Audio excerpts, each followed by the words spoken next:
ಕತ್ತಲೆಯ ನಡುವೆ ಧರ್ಮಕ್ಕಾಗಿ ನಿಂತ ಒಬ್ಬ ಮಹಾನಾತ್ಮ, ಭಯವನ್ನು ಗೆದ್ದ ಶಕ್ತಿ, ಅನ್ಯಾಯದ ವಿರುದ್ಧ ಒಂದು ಯುದ್ಧ.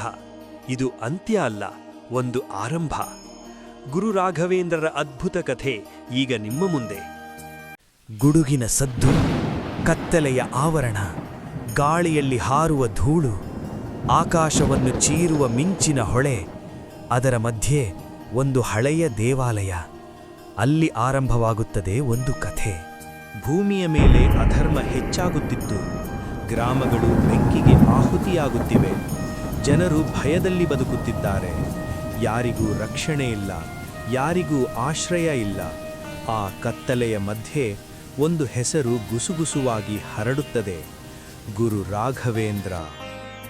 ದೇವಾಲಯದ ಒಳಗೆ ಗಾಳಿ ಕೂಡ ಶಾಂತವಾಗಿದೆ. ಮಧ್ಯದಲ್ಲಿ ಕುಳಿತಿದ್ದಾರೆ ಗುರು ರಾಘವೇಂದ್ರ, ಕಣ್ಣು ಮುಚ್ಚಿ ಆಳವಾದ ಧ್ಯಾನದಲ್ಲಿ. ಅವರ ಸುತ್ತಲೂ ಇರುವ ದೀಪಗಳು ಒಂದೊಂದಾಗಿ ಹೊತ್ತಿ ಉರಿಯಲು ಶುರುವಾಗುತ್ತವೆ. ಗಾಳಿಯೇ ನಿಂತಂತೆ, ಸಮಯವೇ ನಿಂತಂತೆ. ಹಠಾತ್ ಅವರ ಕಣ್ಣು ತೆರೆದುಕೊಳ್ಳುತ್ತದೆ. ಆ ಕಣ್ಣುಗಳಲ್ಲಿ ಶಕ್ತಿ, ಆ ಕಣ್ಣುಗಳಲ್ಲಿ ಕೋಪ, ಆ ಕಣ್ಣುಗಳಲ್ಲಿ ಒಂದು ನಿರ್ಧಾರ. ಇದು ಅಂತ್ಯವಲ್ಲ, ಇದು ಆರಂಭ. ಹೊರಗೆ ಮಳೆ ಸುರಿಯುತ್ತಿದೆ. ಅದೇ ಸಮಯದಲ್ಲಿ ದೇವಾಲಯದ ಬಾಗಿಲು ಗರ್ಜನೆಯೊಂದಿಗೆ ತೆರೆಯುತ್ತದೆ. ಗುರು ರಾಘವೇಂದ್ರ ಹೊರಗೆ ನಡೆದುಕೊಳ್ಳುತ್ತಾರೆ. ಪ್ರತಿ ಹೆಜ್ಜೆಯಲ್ಲೂ ಧೈರ್ಯ, ಪ್ರತಿ ನೋಟದಲ್ಲೂ ಶಕ್ತಿ. ಅವರ ಮುಂದೆ ಶತ್ರುಗಳು ನಿಂತಿದ್ದಾರೆ. ಅನೇಕರು, ಕ್ರೂರರು, ನಿರ್ಧಯರು. ಆದರೆ ಗುರು ಒಬ್ಬರೇ ಸಾಕು. ಯುದ್ಧ ಆರಂಭವಾಗುತ್ತದೆ.